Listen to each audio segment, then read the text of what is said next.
Catalyst. Building relationships. We turn insight into action, creating institutional-grade real estate opportunities with above-market returns. Your go-to podcast for multifamily investing, build-to-rent strategies, and development trends.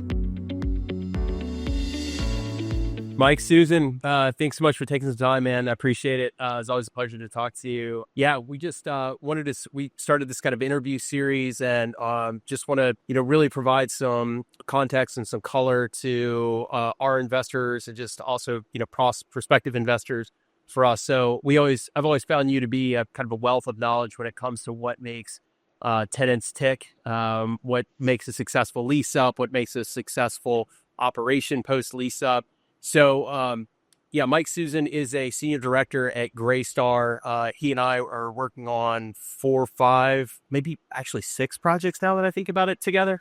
So we have a pretty deep history. But Mike, if you don't mind, just give us a minute or so on you, sort of what geography you cover, like what you do for Greystar. That'd be super helpful. And then, we can jump into a few questions. Yeah, thanks, Ted. We really appreciate the partnership of Catalyst and your partners. And you guys are keeping us busy, but you also give us a lot to work with and tools to be successful on the operations side of things. So look forward to doing lots more together and future success.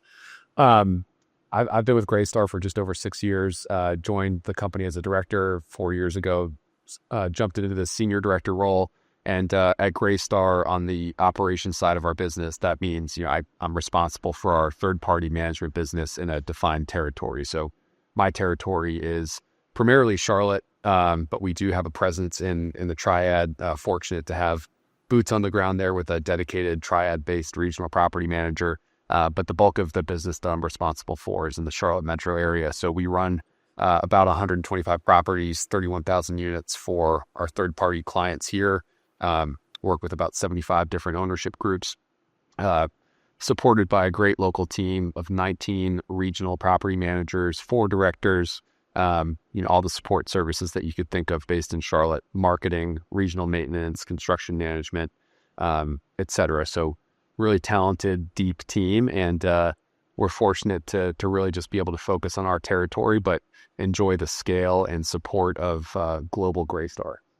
It's awesome, man. Yeah. And listen, for what it's worth, I mean, we've definitely felt the depth and breadth of just having the Greystar backing and just some of the, the institutional knowledge and just, just market wide knowledge has been really helpful for us and all of our projects. So definitely appreciate that. What are you guys kind of seeing in terms of the various attributes of a multifamily, whether it be multifamily or BTR or kind of the range of different types of, multifamily assets that you guys manage?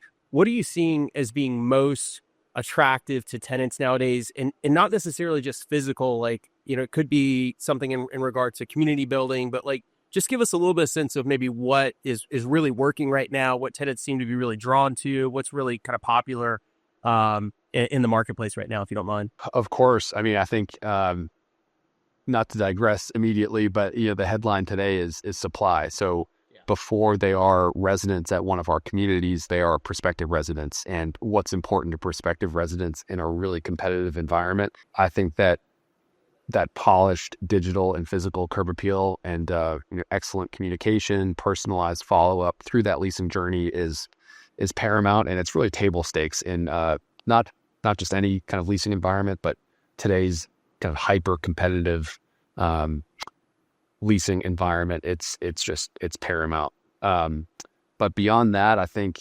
Charlotte, and I'll focus this conversation primarily on Charlotte because that's where I focus. We benefit from really incredible in-migration. I think half of our traffic on the leasing front are folks who are relocating from other parts of the country, the Northeast, Midwest, West Coast, you name it. They're starting their search online, but then when they get here, they might not have the biggest network. So we're focusing on community and customer service, getting to know our residents, but offering them really ample opportunities to connect with one another through tailored community events. And, how can we really create that sense of community and sense of belonging?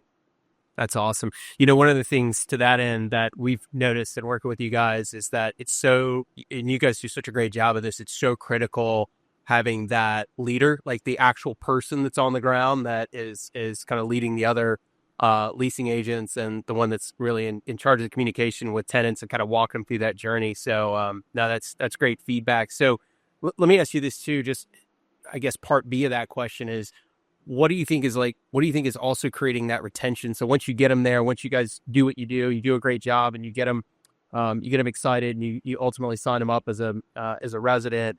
How do you kind of really focus on keeping them engaged and keeping them retained and keeping them a tenant at the various properties? Yeah, retention in my mind starts with customer service. If if you're a resident and light bulbs out or toilet leaks or you've got an issue with your sink or electrical, whatever, you put in that service ticket, it's got to get responded to within 24 hours. And it needs to be done right. There needs to be follow-up from our maintenance team and our operations management team. I think that those community building efforts that you guys support through your operating budget, they're not cheap, but I think that we can point to a tangible return on investment from those when you look at our retention rates. I think one thing that has maybe surprised me so far this year is retention, particularly in the build for rent space where we're doing a lot of business together. Retention on stabilized build for rent communities is about 70% today. Historically, that's been 55 to 60%. So creating that sense of community and really in the build for rent space in particular, making it feel like home. So when we get to partner with a group like Catalyst who delivers, an excellent caliber product for us to lease and manage, it makes that much easier to accomplish that goal. No, that's great. And do you feel like that there may be some change in tenant like in the residents' priorities? Like, do you feel like, are you seeing that sort of shift over time? And if so, sort of what if any trends do you think are happening in terms of just generally what's important to people? I mean, I know you mentioned the service aspect, and I'm sure that's probably part and parcel to it. But is there anything else that sort of pops to mind as being just a really hot button item for residents nowadays? Sure. I think a couple things stand out. I think renters are seeking transparency, and we've really, I think year to date, been an industry leader in how we display that on our websites and in our pricing models. You can see your kind of total all-in monthly lease price. And while that took some overcoming in the early days of launching that, I think that the consistent feedback that we get from our teams and prospective renters is that they appreciate knowing upfront like what their all-in costs are going to be. So transparency and then flexibility is something that I think Greystar has really focused on globally, and maybe a few examples of how we're trying to achieve that. One is a kind of longstanding partnership that we've had with Airbnb. Our owners have to opt into it, but allowing residents the ability to rent their units on Airbnb for a predetermined number of nights per year. I think in this more mobile environment where a lot of folks can work from anywhere, provides that kind of flexibility. We're working with Flex on rent payment flexibility. Renters can pay their monthly rent in 2 installments, but Flex covers that up front. And we're also really seeing a lot of penetration with our partnership with Built, which is a Built branded credit card that residents can pay their rent with. They accrue rewards and points via that for paying their rent on time with that credit card. So providing different flexible options for payment, and also for how the resident uses their apartment. Can they sit out on Airbnb and help cover some of their costs? No, that's great. I mean, correct me if I'm wrong here. You're obviously a lot closer to this. I mean, you guys have a lot more visibility in the market than we do, of course. But it seems like to be competitive in this day and age, like you have to do those things that are a bit more out of the box, like the partnership with Airbnb and just all the things that you mentioned, like the partnerships with credit cards. Like it seems like you can't just get away with the normal, and not even that it's normal, but it's almost like you can't get away with not doing those things that are a bit more creative and bleeding edge, if you will. I mean, does that seem? Would you agree with that? I do. I completely agree with it. And one of the things that I enjoy most about working with Greystar is just the vast amount of resources that we have. In that in that space, which I just kind of generally refer to as proptech, there seemed to be an emerging innovation or technology daily almost. And as one person, me or you or any of our team members, it's almost impossible to keep up with. And we're supported by a deep innovations team who really one of their sole focuses is on evaluating every new piece of prop tech, whether it's resident facing or infrastructure, access control, you name it, and having kind of a stoplight rating system at my fingertips, green, yellow, red, to help us really guide our clients on deploying the best in class tech and solutions at their properties. We think helps drive value. No, that makes a lot of sense, and it's moving so fast right now.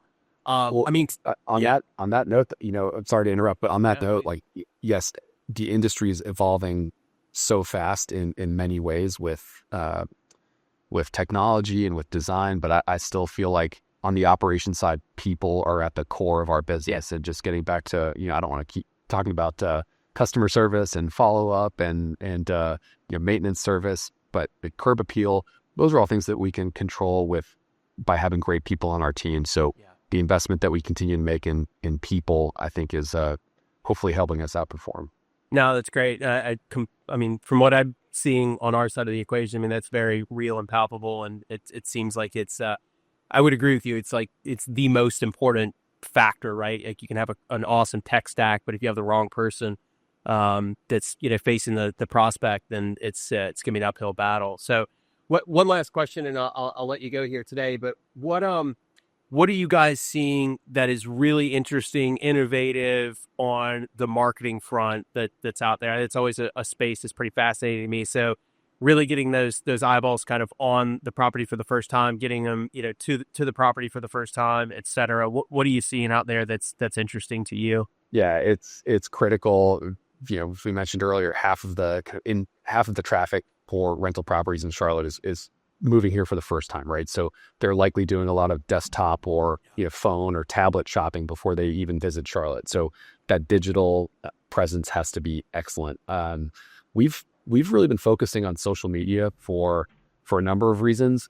One, we're just seeing great engagement from prospective renters, and getting back to building that sense of community. If you're doing it right, you're going to have great social engagement from your current residents as well. Yeah. But we're using that content to market to prospective residents. If we can show our current residents having a great time at these events that we're curating in partnership with great groups like Social Hub, that becomes organic marketing material for us. The other reason really is cost driven. Your cost per click in Charlotte anyway, when there's so much supply, that cost per click gets driven up because of demand for it. So I think today we're averaging around $2.24 per click in terms of the cost to our owners. So if we invest in lower cost per click solutions like social advertising, that's been generating really positive returns for us.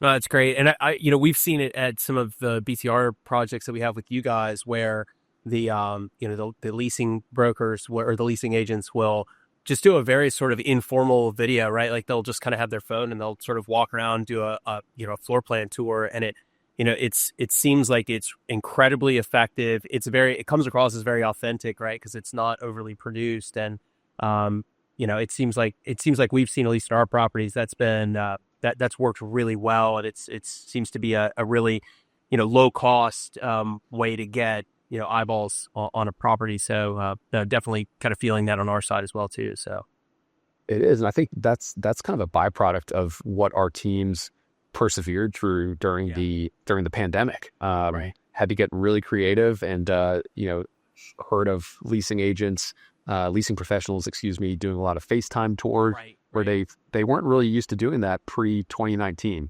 And so now it's become even more sophisticated. We're not just doing that with a prospect on the phone on FaceTime, but we are using that on social, and can virtually stage apartments with lifelike looking furniture for $40 an image, and really getting creative with an iPhone. Yeah, that's awesome. Well, Mike, I really appreciate your time. It's always a pleasure catching up. We appreciate the partnership and love working with you guys, and always appreciate always appreciate what you've got to say. So thanks again, and I'm sure we'll be chatting soon. Ted, I think I lost you there at the end, but likewise, appreciated the chance to catch up with you here, and look forward to seeing you soon. And thanks for being such a great partner for us. Likewise. Thanks so much, Mike. Talk soon, man.